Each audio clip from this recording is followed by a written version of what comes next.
Where's my second case of LaCroix? I must have looked baffled as I delivered $246 worth of groceries to an office manager on Market Street in San Francisco. I was fully out of breath.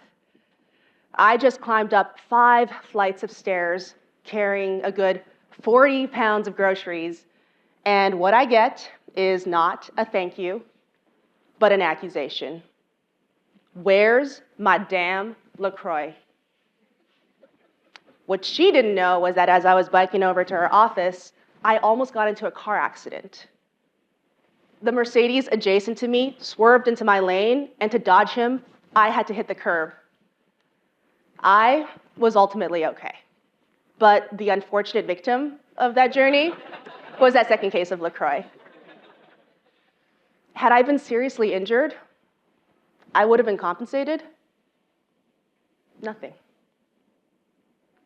Isn't it so funny in America, if you are an employee, you fully expect your employers to compensate you in 2 parts: wages and benefits, of which one of the largest parts of that is healthcare. But if you are a contractor, like I was at that moment, everything goes out the window. My name is Jo Zhu, and I've dedicated my career to building gig platforms at Uber and DoorDash. In fact, I led the driver pricing team at Uber. So how much workers are compensated is bread and butter to my everyday. And yet, I hear so many stories filled with anguish and frustration from gig workers every day. So to understand the issue better, I signed up to be an Instacart shopper. I traded my laptop for a shopping cart and a bike. You can check out my cool setup right here. And in this role, I realized just how hard the job was. I wasn't paid nearly enough to live in a Tier 1 city like San Francisco. I was on the hook for all performance-related expenses, and no surprise, I had 0 benefits. And this isn't just a problem for an Instacart shopper or a DoorDash driver. 20% of our economy are gig workers. That's 57 million Americans. Tech giants like Google have more contractors on their payroll than full-time employees. Universities are increasingly hiring more adjunct professors where they're not on tenure track and therefore don't actually get more benefits. In California, we have argued back and forth on whether contractors are employees and vice versa. And I say, Prop 22, AB 5, all of these bills are a red herring. Let's solve the real problem here. Let's decouple healthcare benefits from employers. Let me say this again. Let's decouple healthcare benefits from employers.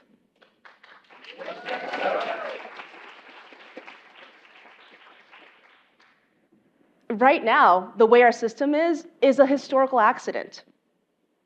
One company, Kaiser Steel, was astute enough to realize after World War II, when the government put in place wage ceilings because we had an excess of jobs and a shortage of workers, that if they allowed the use of the on-site clinic as a benefit, that was considered non-inflationary. They double-checked with the IRS, and the IRS said, yeah, I guess that makes sense. And so they did that, and it was a really effective recruiting tool. And so other employers followed, and that's why employers pay for our healthcare.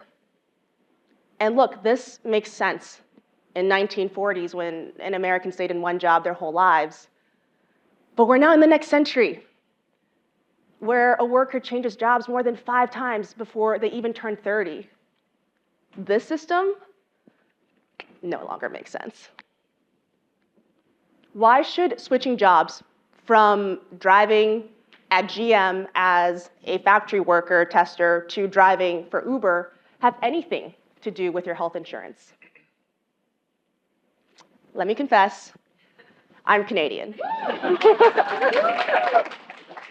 So growing up, I never thought much about healthcare. I never had surprise bills. A ride to the ambulance didn't cost me my month's rent.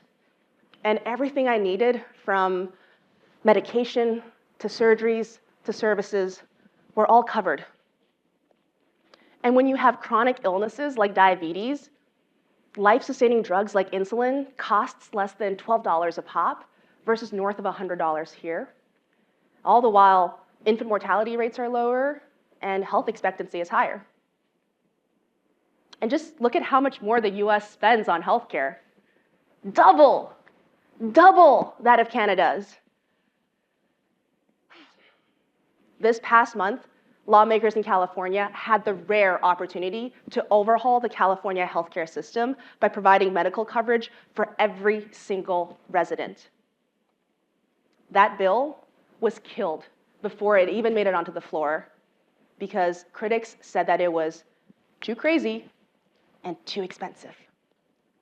Well, you want to talk expensive? Let's talk about the current US healthcare system. Every single year, employers pay $690 billion to pay for employees' health insurance, while employees still have to pay out of pocket for copays and deductibles. And if you're not in this employer-employee binary, so if you're self-employed, if you're a contractor, if you're in between jobs, you have to buy from a separate exchange, usually at higher rates, because it's assumed you have more health defects when you don't, just because your pool is smaller. And on top of all of this, the government subsidizes this, so you as the taxpayers also pay into the current high-cost, low-performing US healthcare system. It's scattershot, it's wasteful, and some would even say it's crazy. The Center for Medicaid and Medicare found that we could reduce healthcare costs by 13% or $600 billion a year if we decouple healthcare from employers. Why is that? Number one, it reduces the number of middlemen and brokers in this process, all making a margin. Number two, we reduce the amount of administrative costs, of which right now the US pays 4 times that of Canada and other wealthy countries. So what do we do? Well, there's a lot of really smart people thinking about this problem, so I don't want to be too prescriptive, but I'll leave you with 2 models. The first one is the Canadian model we've talked about. It's a single-payer universal healthcare system that a lot of progressives in the US are vying for. But similarly, conservatives also want to decouple the healthcare system from employers. They just want to create one large healthcare exchange. Labor laws would say that if your employer no longer had to pay for your benefits, they need to increase your wages to stay competitive. And in that world, what happens? Everyone buys from one system. It's transparent, it's open, and it doesn't matter what your worker classification is. And that's how the Netherlands does healthcare. And it's actually how we as Americans think about car insurance. You are all future leaders. In fact, some of you are running companies right now. You want to do right by your workers, but you also want to maximize profit. It's a conflict that anyone operating a business that uses contractors will have to face until we decouple healthcare from employers. Because doing so will not only increase job mobility and reduce the burden on businesses to think about this, but ultimately it'll spur innovation in America. Right now, if you have a really great idea, the reason you're not pursuing it should not be because you're afraid you're going to lose your health insurance.